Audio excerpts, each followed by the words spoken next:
세계 심리학계에서 가장 많은 사람들에게 도움을 주었고 또 현재까지도 가장 많이 회자되고 있는 유명한 실험 중 하나가 1979년 미국의 작은 시골 마을에서 이루어졌습니다. 하버드 대학교의 심리학과 교수와 연구진들은 약 70대에서 80대 사이 나이가 아주 많은 노인들을 시골의 한적한 수도원으로 모이게 했습니다. 이때가 1979년이었는데 연구진들은 그 수도원의 내부를 20년 전, 그러니까 1959년도처럼 꾸며놓고는 노인들에게 요청하기를 이제부터 본인들이 1959년도로 돌아간 것처럼 20년 전 그때 자신들의 모습으로 지내달라는 것이었습니다. 노인들은 거실에 모여 앉아 라디오에서 흘러나오는 당시 스포츠 중계 방송을 함께 듣거나 TV에서 나오는 그때 TV 프로그램들을 시청하면서 마치 그때로 돌아간 것처럼 행동하며 대화도 나누기 시작했습니다. 그렇게 일주일이 지나자 아주 놀라운 일이 벌어졌습니다. 이들 노인들이 수도원에 처음 도착했을 때 연구진들은 그들의 신체 능력이나 기억력과 같은 부분들에 대해 측정을 했고 그들이 수도원에서 그렇게 일주일을 지낸 후 다시 한번 측정한 후 그 둘의 차이를 비교를 해보았는데 실제로 이 실험에 참여했던 그 모든 노인들의 신체 나이 그리고 정신적 나이가 놀랄 만큼 젊어진 것입니다. 단 일주일 만에. 수도원에 도착할 때에는 구부정한 걸음걸이로 힘들게 걸으며 누가 옆에서 도와주지 않으면 자기가 들고 온 가방도 제대로 옮기지 못할 정도였고 수도원에 들어와서도 조금만 걸으면 힘들어 아무데든 빨리 앉아 쉴 곳을 찾는 등 영락없는 힘없고 무기력한 노인들의 모습이었는데 그 일주일을 20년이 젊어진 모습으로 지내는 동안 이들의 자세와 걸음걸이는 몰라보도록 바르고 민첩해졌으며 키도 커지고 또 무척 활동적으로 변한 데다 주변의 도움 없이도 무거운 물건들도 당연하다는 듯 자신들이 직접 옮기며 아울러 청력과 시력 그리고 기억력까지 모두 좋아졌습니다. 이 놀라운 실험은 시간 거꾸로 돌리기 연구라고 불리며 발표 당시 세계 심리학계를 발칵 뒤집어 놓았던 하나의 엄청난 사건이었습니다. 이후 이 실험을 진행했던 하버드대 심리학과 교수 앨런 랭어는 그녀의 나머지 인생을 이 실험에서 얻게 된 교훈들을 더 깊이 파고들어 정리해서 실제로 전 세계인들이 가지고 있는 늙음에 대한 편견과 두려움, 그러니까 나이를 먹으면 당연히 몸도 마음도 급격히 퇴화하며 그래서 인생은 늙으면 외롭고 아프며 고달파질 수밖에 없다는 편견을 깨는데 자신의 인생을 바치기로 결심합니다. 그리고 그 공로로 하버드 대학교 역사상 최초로 여성 종신 교수로 임명받는 영광을 누림과 동시에 그녀의 연구 성과들 또한 오늘날 전 세계 더욱 많은 사람들에게 알려지게 됨으로써 그녀의 바람처럼 더 많은 이들이 자신의 나이보다 더 젊고 건강하게 살며 늙어가는 것에 대한 두려움을 이겨내는데 결정적인 도움을 주게 되었습니다. 그런 그녀의 지난 40년에 걸친 연구 결과들과 또 그래서 어떻게 하면, 그러니까 정확히 어떻게 마음을 먹고 행동하면 지금 이 상태에서 내가 더 젊고 건강하게 그리고 병에 걸리지 않고 오래 살 수 있는지를 알기 쉽게 정리하여 출간한 책이 바로 이 책, 늙는다는 착각입니다. 이 책에 소개된 많은 흥미롭고 유익한 이야기들 중에서 핵심적인 이야기를 몇 가지 꼽아 소개하자면 첫째는 책의 제목처럼 늙는다는 것은 착각 또는 편견이라는 사실을 깨닫는 겁니다. 보통 여자분들이 가장 많이 하는 말씀 중에 나는 내 나이보다 다들 동안으로 본다는 말이나 남자들이 자기는 평균보다는 잘생긴 축에 속한다는 생각은 확실히 착각이 맞습니다. 하지만 사람이 늙으면 필연적으로 시력과 기억력이 나빠지고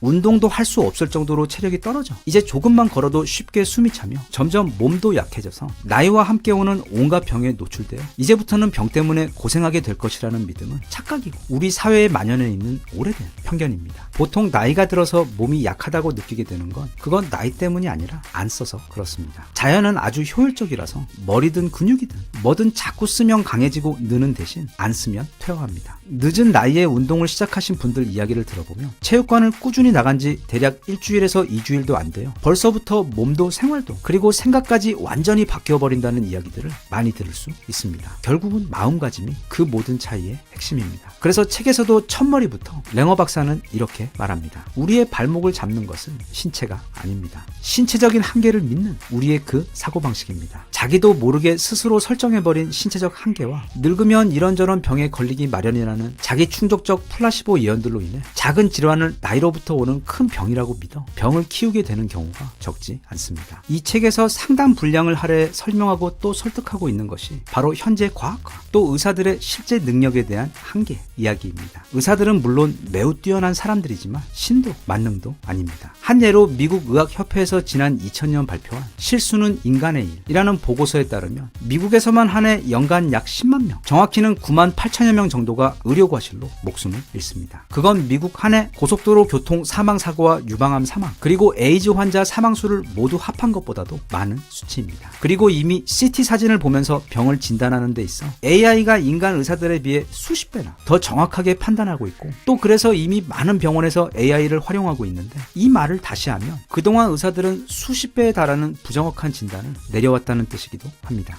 제가 정말 좋아하는 레전드 드라마 하얀 거탑에서도 보면 드라마의 주인공이자 대한민국 최고의 실력을 가졌던 외과의사 장준혁 또한 매일 수술로 수많은 환자들을 살렸지만 결국 자신의 몸속에서 자라고 있는 암은 알아채지 못해서 결국 죽었습니다. 따라서 막연히 의사들의 진단이나 말에만 의존하지 말고, 예를 들면 내가 잠이 안 와 의사를 찾아가면 그는 거의 100%의 확률로 불면증이라고 진단을 내리고 수면 유도제를 처방해 줄 겁니다. 하지만 그 대신 밤에 마시는 커피를 조금 줄이고 설탕도 덜 먹으며 점심 먹고 잠깐이라도 동네를 걸으며 산책하고 베개를 좀 더 내게 맞는 것을 찾는 노력을 해본다면 어쩌면 의사나 위험한 수면 유도제의 도움 없이도 나 스스로의 관심과 노력만으로 일주일도 안 돼요 매일 꿀잠을 자게 될 수도 있습니다. 현대의학과 의사들의 권위와 전문성을 맹신하고 그렇게 전문가에게 모든 걸 의지하며 증상마다 약을 처방받아 복용하며 그걸로 모든 게 다 해결될 것이라고 기대하는 것은 내 몸에 대한 일종의 게으름과 직무유기이기 이전에 무엇보다 효과가 그다지 좋은 방법이 아니라는 것이 랭어 박사의 말입니다. 그것보다는 내 몸의 상태와 마음가짐에 대해 마치 아이를 대하듯 항상 관심을 가지고 지켜보며 관리해야 하는데, 우리는 몸이 건강할 때에는 아무런 관심도 보이지 않고 있다가 어딘가 아프면 그때 가서야 부랴부랴 걱정을 하고 병원을 찾기 때문에 올바르게 원인을 찾고 건강한 치료 방법을 찾기보다는 의사의 진단과 약을 통한 빠른 해결 방법만을 찾게 되어 결국 스스로 자신의 몸을 항상 젊고 건강하게 유지할 수도 있음에도 단지 내가 나이가 들어 어쩔 수 없이 몸이 아프고 병이 드는 것이라고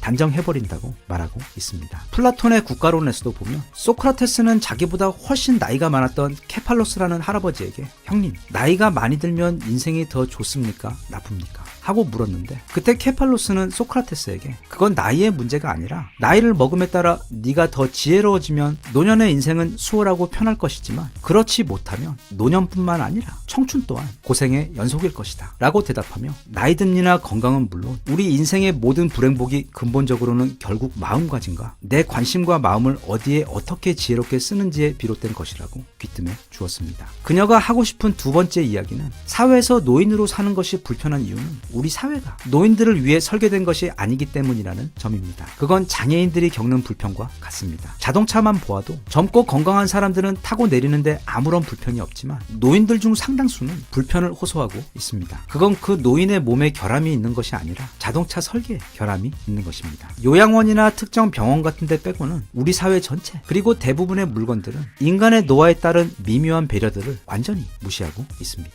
책에서는 우리 사회의 모든 것들이 어린 아이들을 위한 세발 자전거처럼 만들어져 있는데, 그걸 성인, 노인들이 그대로 사용하려다 보니 갖가지 불편함을 겪게 되고, 또 그러면서 그 과정에서 노인들은 아, 내가 너무 늙어서 이제 모든 게 너무 불편하구나 하고 느끼며 착각하게 되는 것이라고 전하고 있습니다. 이 책이 하고 싶은 이야기의 핵심이자 수많은 사례와 의학적 데이터를 통해 설득하고 있는 부분은, 우리 인간의 몸은 스스로 충분한 건강을 유지할 수 있도록 설계되어 있으며 우리가 우리 몸과 건강에 관심을 기울이는 딱 그만큼 우리가 아플 때나 또는 더 건강하고 싶을 때 무엇을 어떻게 해야 하는지에 대한 정보를 우리에게 준다는 점입니다. 다른 말로 꾸준한 애정과 관심을 통해 나하고 내 몸 사이에 효과적인 커뮤니케이션이 이루어질 수 있도록 해야 한다는 것입니다. 그게 내 몸과 내 건강, 그리고 내 삶에 대한 통제권을 회복하는 첫걸음입니다. 그래서 랭어 박사는 우리가 더 젊고 더 건강하게 살기 위한 그 통제권을 회복하기 위해서 다음과 같이 조언합니다. 인간의 마음가짐은 신체와 긴밀하게 연결되어 있기 때문에 평소 자신과 자신의 건강에 대한 마음가짐을 지혜롭게 다스려서 나와 내 삶에 있어 더 긍정적이고 희망적인 면을 보도록 항상 노력하고, 평소에도 애정과 사랑에 관심을 가지고 자신의 건강을 대한다면 우리의 신체는 그런 마음에 반응하고 보답하며 매년 나이가 한 살씩 더 든과 상관없이 오히려 병 없이 더 젊고 더 건강하게 유지될 수 있다고.